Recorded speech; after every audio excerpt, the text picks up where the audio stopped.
See what's happening across in Tobago. All right, in Tobago, I'm going to speak with another recipient of a National Youth Award. This morning with me, it's Fanta Pierre, and Fanta won the Most Dedicated Youth Mentor Award. So congratulations and good morning. Good morning. Thank you. Good morning. Thank you for joining us this morning. I know it's sometimes a little early for people, but you know, you're able to join us this morning, and I'm very interested to speak about what you have been doing and the reason for which you won this award. Okay. So you're the founder of the Society for Education and Sexual Health Action, which is an adolescent education program. Tell me about the program.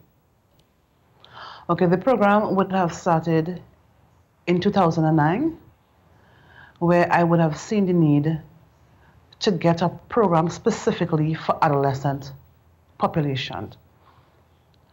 This would have come because of my background as a registered nurse.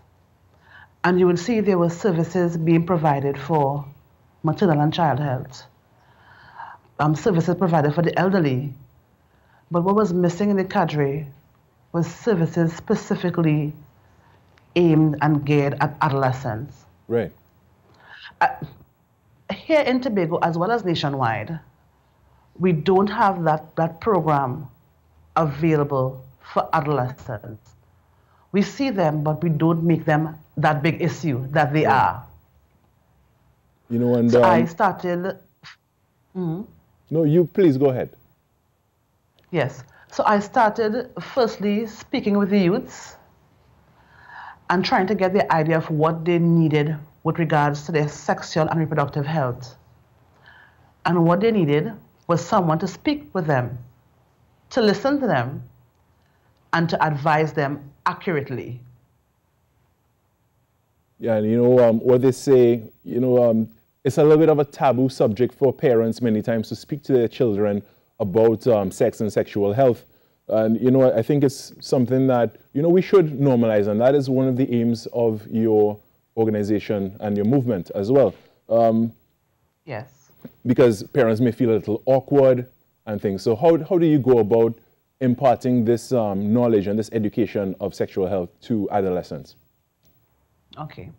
As you would say, and correctly, that sex and sex education is a taboo in our society. What I do is speak to the adolescent in their terms.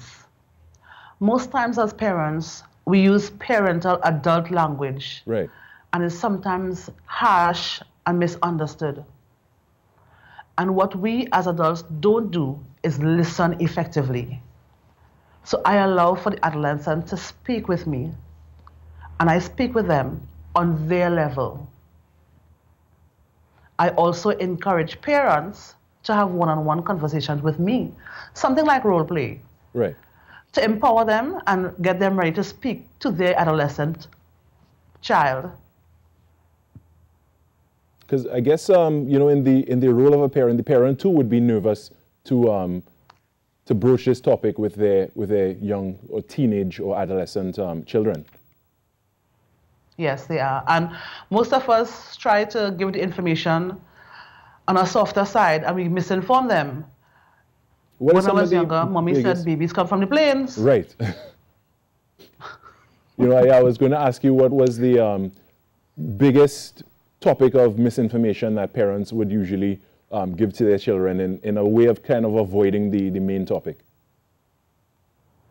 If you have sex, you'll become pregnant. And there's no conversation of what actually makes you become pregnant. Right. So they make adolescents see sex as something bad initially. Right. You know, but we are sexual beings. So you need to give them the information to tell them what occurs to get to that stage, and not just if you have sex, you'll become pregnant. Yeah, of course, it doesn't happen by magic.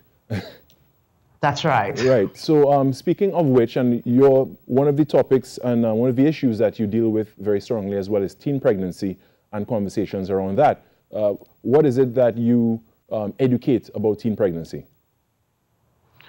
What I think society would have been too eager to do, but they're correct also, is to preach on condomization. We can't do that. But we also have to speak on abstinence. people think that abstinence is something we throw out the door because the youth are having sex. It's understood. But we cannot stress enough on abstinence. And not abstinence because you're not supposed to have sex, but all the reasons why you're not supposed to have sex at this age. Your age, you're unable to see about a child, you're unable to really understand all those feelings, and we need to really sit down and explain to the youth why, and not just no. Right. So not now, but sooner than later. Right, yeah. Or later than sooner. Right. I know what you mean. Well, Fanta, this is a huge topic, and I hope we can get to chat again. We do have to take a break for the news at the top of the hour, but I want to thank you for joining us this morning. And again, congratulations on the award that you won for the Most Dedicated Youth Mentor Award. All right, so we now take a break to the